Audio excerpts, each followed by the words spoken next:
सो दोस्तों, good morning to all of you. I hope आप सभी सही होंगे। ऑलमोस्ट जो है फाइनल ईयर के जो है आईटीआई के रिज़ल्ट आ चुके हैं।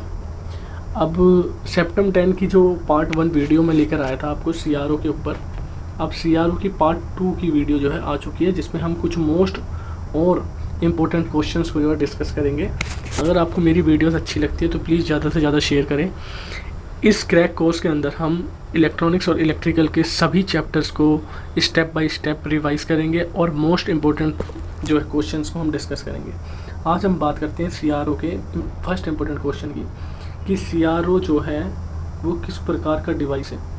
सीआरओ जो है एक 2D डिवाइस है, ठीक है, जिसको हम पेंटोड भी कहते हैं। अब आप सोच रहे होंगे इसको हम पेंटोड क्यों कहते हैं।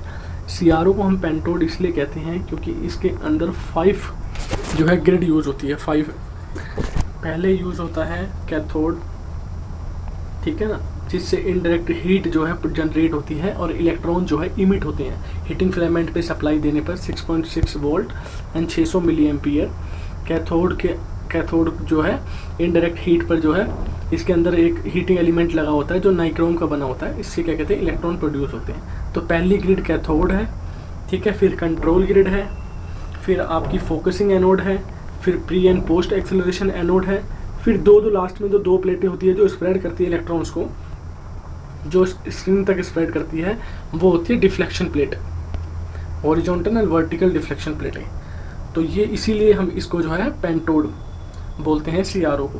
दूसरा क्वेश्चन है कि अगर आपसे पूछ लिया जाए सीआरओ का कौन सा पार्ट नहीं है, ठीक है ना, सीआरओ के अंदर जो है एम्पलीफायर, तो इसका जो आंसर होगा ऑसिलेटर। सीआरओ के अंदर किसी भी प्रकार की ऑसिलेटर की ज़रूरत नहीं होती, हालांकि इसको ऑसिलोस्कोप कहा जाता है, पर ऑसिलेटर क्या है, फ्रीक्वेंसी जो है सिग्नल की स्ट्रेंथ को बढ़ाने के लिए हम ऑसिलेटर का यूज़ करते हैं, ठीक है ना, ऑसिलेशन के लिए। सीआरओ में जो है इसकी आवश्यकता नहीं होती है हमें।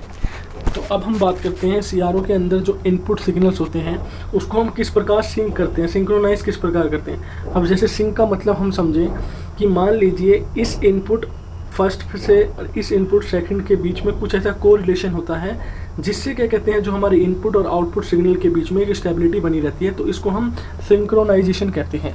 तो सीआरओ के अंदर जो है 2 इनपुट आते हैं, एक हॉरिजॉन्टल और एक वर्टिकल, और एक जो है जनरेटर से आता है, ठीक है ना। जो जनरेटर शॉर्ट टूथ जनरेटर से जो है आउटपुट आती है उसको टाइम बेस इनपुट कहते हैं, ठीक है ना।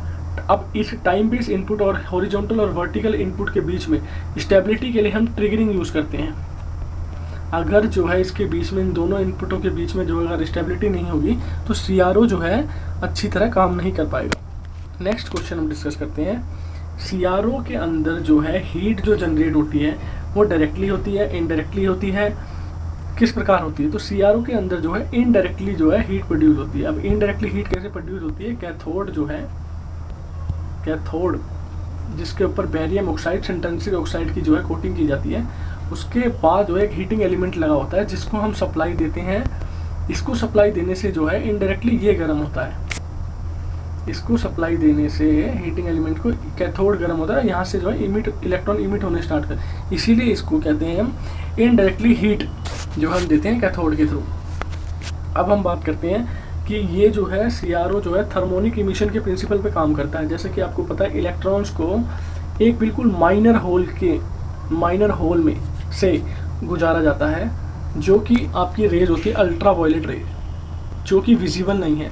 अब हम क्या करते हैं, स्क्रीन के ऊपर जो है उस स्क्रीन की जो है इनर लेयर पे, अंदर की लेयर पे जो है हम किसकी कोटिंग करते हैं, जैसे मैंने पहले डिस्कस करके फास्फोरस की कोटिंग कर देते हैं, जिससे क्या कहता है वो अल्ट्रा वायलेट किरणें को जो है विजिबल लाइट में जो है कन्वर्ट कर देता है, ठीक है ना, जो हमारी स्क्रीन पर जो है हमें दिखाई देती है। अब आपसे अगर कोई पूछ लेता है सीआरओ में ट्रिगरिंग के टाइप बताइए, ट्रिगरिंग के टाइप है inner, external and line trigger. ये तीनों जो है मोस्ट इंपॉर्टेंट है ट्रिगरिंग के। सीआरओ को ट्रिगर हम क्यों करते हैं, सिंक्रोनाइजेशन के लिए, इनपुट के बीच में वर्टिकल, हॉरिजॉन्टल और जो शॉर्ट जनरेटर से जो आपके टाइम बेस इनपुट आता है उसको जो है सिंक करने के लिए हम ट्रिगर का यूज़ करते हैं। अब हम बात करते हैं जो शॉर्ट जनरेटर है, ठीक है ना, उससे जो वोल्टेज जनरेट होती है हम उसको क्या कहते हैं, शॉर्ट जनरेटर से जो वोल्टेज प्रोड्यूस हुई उसको हम कहते हैं रैंप वोल्ट, या फिर टाइम बेस, या फिर टाइम बेस, या फिर सॉटूथ वेव, या फिर सॉटूथ वेव।